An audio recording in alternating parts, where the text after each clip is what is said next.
How does Bitcoin mining work?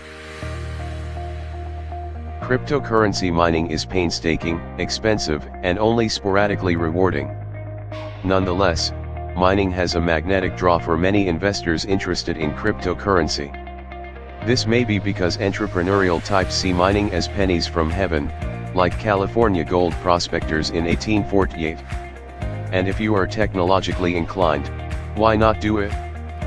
Well, before you invest the time and equipment, read this explainer to see whether mining is really for you. We will focus primarily on Bitcoin. Why should I mine? By mining, you can earn cryptocurrency without having to put down money for it. That said, you certainly don't have to be a miner to own crypto. You can also buy crypto using fiat currency, USD, EUR, JPY, etc. You can trade it on an exchange like Bitstamp using other crypto, example, using Ethereum or Neo to buy Bitcoin. You even can earn it by playing video games or by publishing blog posts on platforms that pay its users in crypto. An example of the latter is Steemit, which is kind of like Medium except that users can reward bloggers by paying them in a proprietary cryptocurrency called Steem. Steem can then be traded elsewhere for Bitcoin. In addition to lining the pockets of miners, mining serves a second and vital purpose. It is the only way to release new cryptocurrency into circulation. In other words, miners are basically minting currency. For example, as of the time of writing this piece, there were about 17 million Bitcoin in circulation.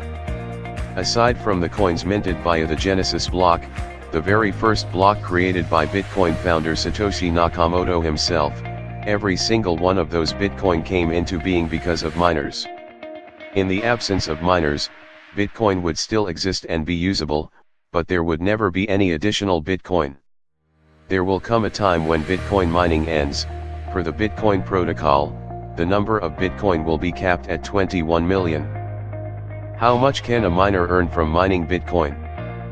Bitcoin are mined in units called blocks.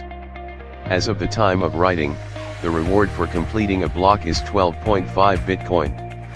At today's price of about $10,000 per Bitcoin, this means you'd earn 12.5 x 10,000 equals $125,000. When Bitcoin was first mined in 2009, mining one block would earn you 50 BTC. In 2012, this was halved to 25 BTC. In 2016, this was halved to the current level of 12.5 BTC. In 2020 or so, the reward size will be halved again to 6.25 BTC. How many blocks have been mined so far? A number of sites, including blockchain.info, will give you that information in real time. At the time of writing, we are at block number 509,504. What are miners doing that's so important that they get free Bitcoin? Miners are getting paid for their work as auditors. They are doing the work of verifying previous Bitcoin transactions. This convention is meant to keep Bitcoin users honest, and was conceived by Bitcoin's founder, Satoshi Nakamoto. By verifying transactions, miners are helping to prevent the double spending problem. Double spending means, as the name suggests, that a Bitcoin user is illicitly spending the same money twice. With physical currency, this isn't an issue. Once you hand someone a greenback $20 bill to buy a bottle of vodka, you no longer have it, so there's no danger you could use that same $20 to buy lotto tickets next door. With digital currency, however, as the Investopedia dictionary explains, there is a risk that the holder could make a copy of the digital token and send it to a merchant or another party while retaining the original. Let's say you had one legit $20 and one really good photocopy of that same $20. If someone were to try to spend both the real bill and the fake one, someone who took the trouble of looking at both of the bill's serial numbers would see that they were the same number, and thus one of them had to be false. What a Bitcoin miner does is analogous to that. They check transactions to make sure that users have not illegitimately tried to spend the same Bitcoin twice. This isn't a perfect analogy, we'll explain in more detail below. Once a miner has verified 1 megabyte worth of Bitcoin transactions, they are eligible to win the 12.5 BTC. The 1 MB limit was set by Satoshi Nakamoto, and is a matter of controversy, as some miners believe the block size should be increased to accommodate more data. Note that I said that verifying 1 MB worth of transactions makes a miner eligible to earn Bitcoin. Not everyone who verifies transactions will get paid out. 1 MB of transactions can theoretically be as small as one transaction, though this is not at all common, or several thousand. It depends on how much data the transactions take up. So after all that work of verifying transactions, I might still not get any Bitcoin for it? That is correct. In order to earn Bitcoin, you need to meet two conditions. One is a matter of effort, one is a matter of luck. 1. You have to verify 1 MB worth of transactions. This is the easy part. 2. You have to be the first miner to arrive at the right answer to a numeric problem. This process is also known as a proof of work. What do you mean, the right answer to a numeric problem? The good news, no advanced math or computation is involved. You may have heard that miners are solving difficult mathematical problems. That's not true at all. What they're actually doing is trying to be the first miner to come up with a 64-digit hexadecimal number, a hash, that is less than or equal to the target hash. It's basically guesswork. The bad news, because it's guesswork, you need a lot of computing power in order to get there first. To mine successfully, you need to have a high hash rate, which is measured in terms of megahashes per second, mH/s, gigahashes per second, gh/s, and terahashes per second, th/s. That is a great many hashes. If you want to estimate how much Bitcoin you could mine with your mining rig's hash rate, the site CryptoCompare offers a helpful calculator. What equipment do I need to mine? Either a GPU, graphics processing unit, miner, or an application-specific integrated circuit, ASIC, miner. These can run from $500 to the tens of thousands. Some miners, particularly Ethereum miners, buy individual graphics cards as a low-cost way to cobble together mining operations.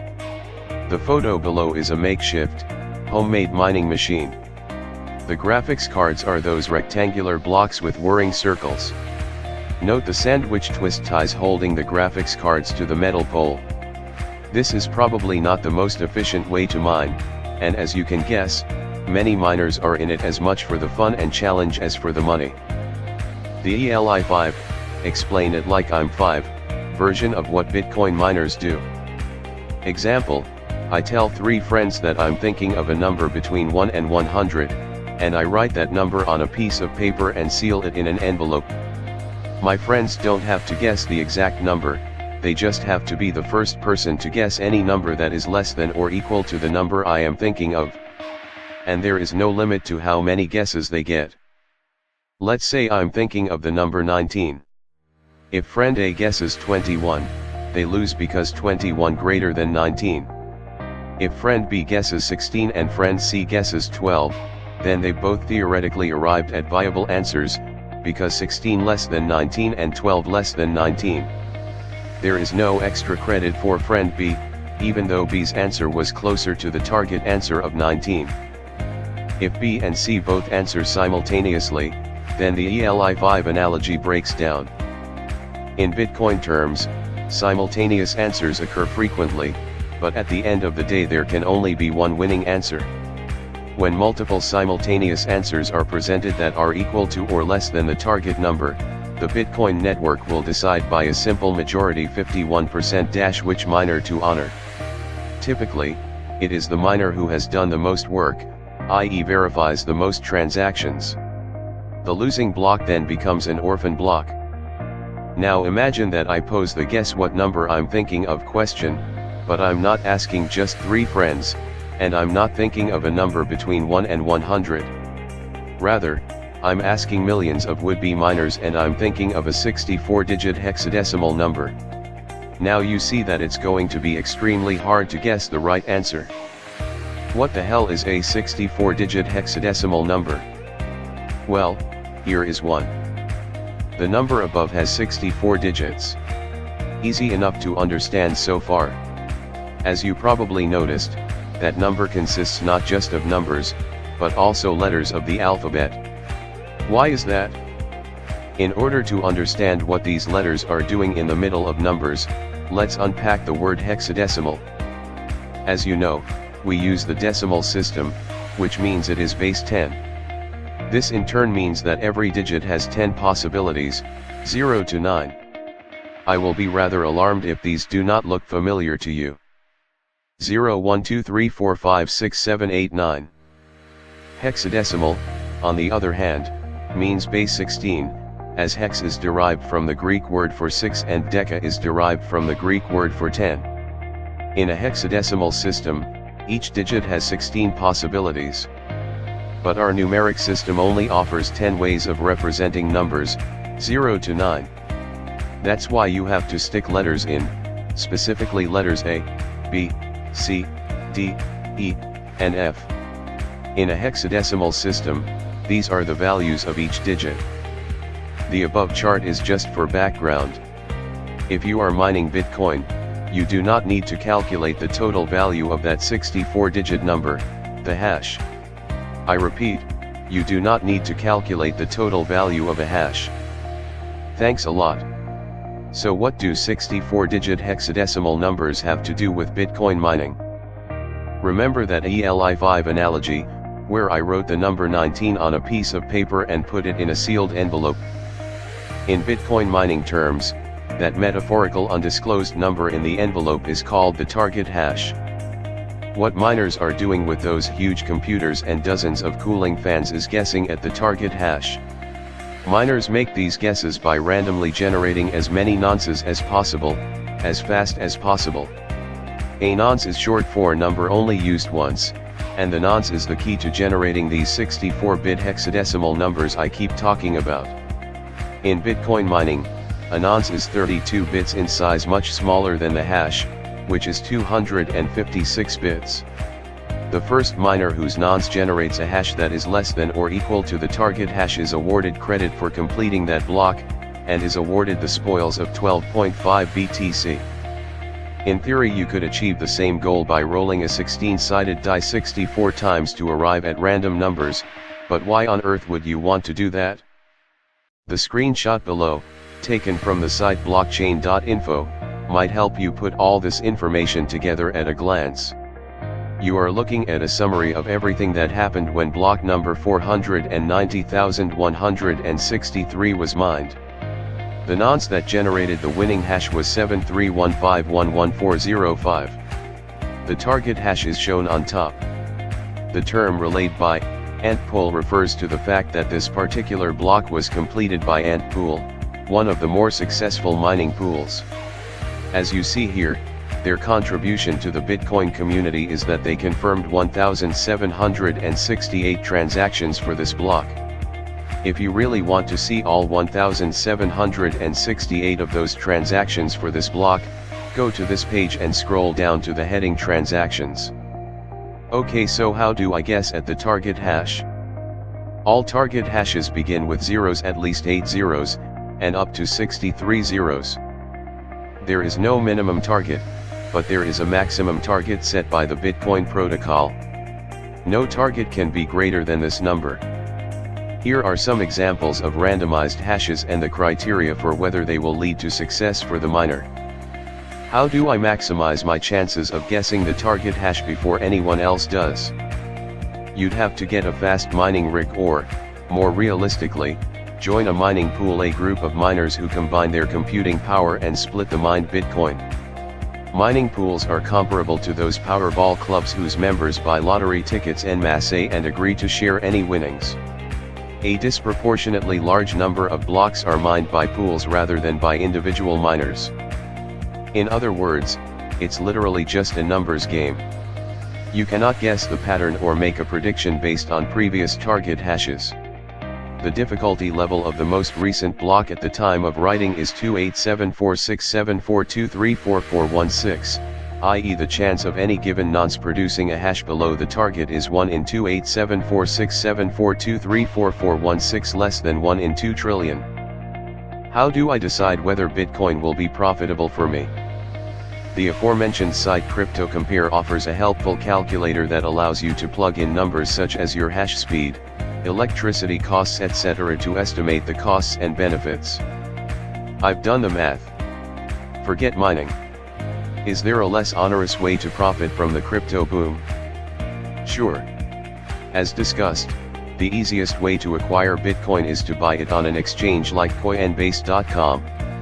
Alternately, you can always leverage the pickaxe strategy.